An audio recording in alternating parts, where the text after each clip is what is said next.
kelapa dijual Rp2.000, Rp3.000. Tapi kita memiliki potensi kelapa luar biasa. Di China mereka melakukan hilirisasi. Air kelapanya dibuat kemasan menjadi mahal harganya.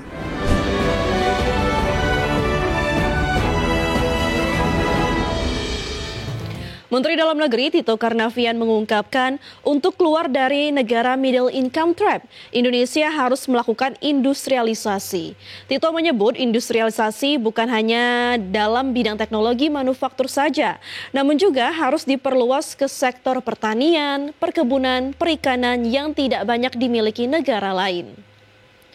Tito menilai potensi sektor-sektor tersebut sangat besar untuk mendorong pertumbuhan ekonomi dalam negeri.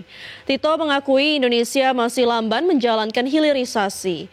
Indonesia hanya mampu menjual raw material saja, di mana Tito mencontohkan hasil perkebunan kelapa di Indonesia hanya dijual dengan harga Rp3.000 per kilogram. Namun di negara Tiongkok yang melakukan hilirisasi, produk kelapa harganya bisa mencapai Rp145.000 per liter. Indonesia ini memiliki khas kekuatan dari sisi pertanian, perkebunan, perikanan yang mungkin nggak dimiliki banyak negara lain, Pak. Tapi kita lemah di bidang hilirisasinya. Kita hanya menjual raw materialnya saja. Kelapa dijual Rp2.000, Rp3.000. Tapi kita memiliki potensi kelapa luar biasa. Di China mereka melakukan hilirisasi. Air kelapanya dibuat kemasan menjadi mahal harganya. Minuman sehat. Kemudian juga daging kelapanya dibuat macam-macam produk, bukan hanya santan atau apa dimakan begitu saja. Jadi tepung dan lain-lain. Kemudian juga batoknya bisa dijadikan arang, briket dan lain-lain. Kemudian sabutnya bisa digunakan untuk produk-produk yang lain. Menteri Ketenagakerjaan Yasir Lee mengungkapkan Master Plan Produktivitas Nasional menjadi salah satu fokus Kementerian Ketenagakerjaan. Ya, menurutnya produktivitas nasional menjadi kunci penting mendorong daya saing industri di kancah global. Yasir Lee mengakui bahwa produktivitas SDM nasional masih rendah. Ia mengungkapkan maraknya pemutusan hubungan kerja kepada karyawan salah satunya disebabkan oleh kurangnya daya saing baik dari sisi sumber daya manusia maupun industri. Untuk meningkatkan daya saing produk nasional, Yasir Lee meminta bonus demografi yang dimiliki Indonesia harus dimanfaatkan semaksimal mungkin agar mampu memberikan value bagi produktivitas ketenagakerjaan nasional. Untuk meningkatkan produktivitas, Kemnaker akan menyiapkan ekosistem jejaring internasional melalui Asian Productivity Organization serta melakukan asesmen dan pengukuran produktivitas ke perusahaan. Salah satu penyebab PHK adalah karena memang daya saing kita itu kurang. Ya, resilience. Daya saing kurang tentu salah satu faktornya banyak, maka produktivitas dari industri kita juga kemudian lemah. Kemampuan kita untuk menggunakan resources yang tersedia untuk kemudian menghasilkan produk, kemudian orang bisa lebih murah, lebih efisien, ya, kemudian berkualitas lebih baik, dan itu semua menggambarkan produktivitas dalam konteks mikro. Kemudian Bapak dan Pemirsa, Kementerian PPN atau Bappenas mendorong transformasi ekonomi Indonesia untuk keluar dari jebakan negara pendapatan menengah melalui peluncuran Master Plan Produktivitas Nasional yang diharapkan menjadikan produktivitas sebagai penggerak pembangunan nasional menuju Indonesia Emas 2045.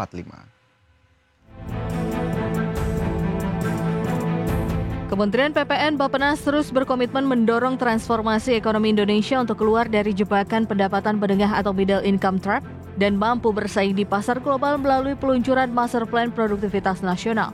Menteri Perencanaan Pembangunan Nasional Kepala Badan Perencanaan Pembangunan Nasional Rahmat Pambudi mengungkapkan, Master Plan ini diharapkan menjadi instrumen bersama untuk menjadikan produktivitas sebagai motor penggerak utama pembangunan nasional menuju Indonesia Emas 2045. Meningkatnya daya saing sumber daya manusia itu harus dimulai dari productivity. Dan productivity harus dimulai daripada ekosistem yang bisa kita lakukan. Pengalaman kita dari kantor ini juga demikian. Kenapa periode tahun 70 sampai tahun 80 sampai tahun 90 kita sangat produktif? Karena ekosistem kita mendorong kita berbuat produktif. Dan itu tercermin dalam pertumbuhan ekonomi yang tinggi, inflasi yang rendah dan terjaga. Seperti diketahui melalui kolaborasi dengan Asian Productivity Organizations, Master Plan Produktivitas Nasional menghadirkan kerangka awal yang akan menjadi panduan bagi Indonesia dalam mengarahkan pembangunan menuju era productivity-led growth. Peningkatan produktivitas tidak hanya menyangkut ekonomi, tetapi juga kesejahteraan masyarakat. Tim Liputan IDX Channel. Kembali bersama kami di Market Highlights, pemirsa. Menteri Koordinator Bidang Perekonomian Erlangga Hartarto mengungkapkan bahwa realisasi investasi nasional hingga kuartal 3 2025 telah mencapai 1.400 triliun rupiah.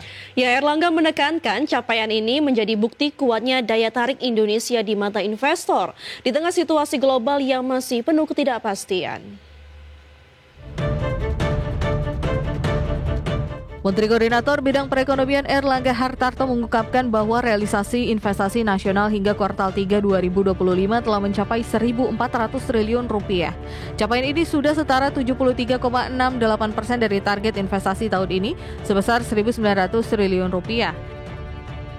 Erlangga menekankan bahwa capaian ini menjadi bukti kuatnya daya tarik Indonesia di mata investor di tengah situasi global yang masih penuh ketidakpastian. Pemerintah juga terus menggenjot peran investasi sebagai penggerak pertumbuhan ekonomi dan penciptaan lapangan kerja. Menurut Erlangga, berbagai program strategis telah dijalankan, seperti penyaluran kredit usaha rakyat ke 3,46 juta pelaku UMKM dan program KUR perumahan yang ditargetkan membiayai pembangunan 320 ribu rumah. Dari CEO Danantara, ini di kuartal ketiga targetnya tercapai, jadi sekitar 1.400 triliun.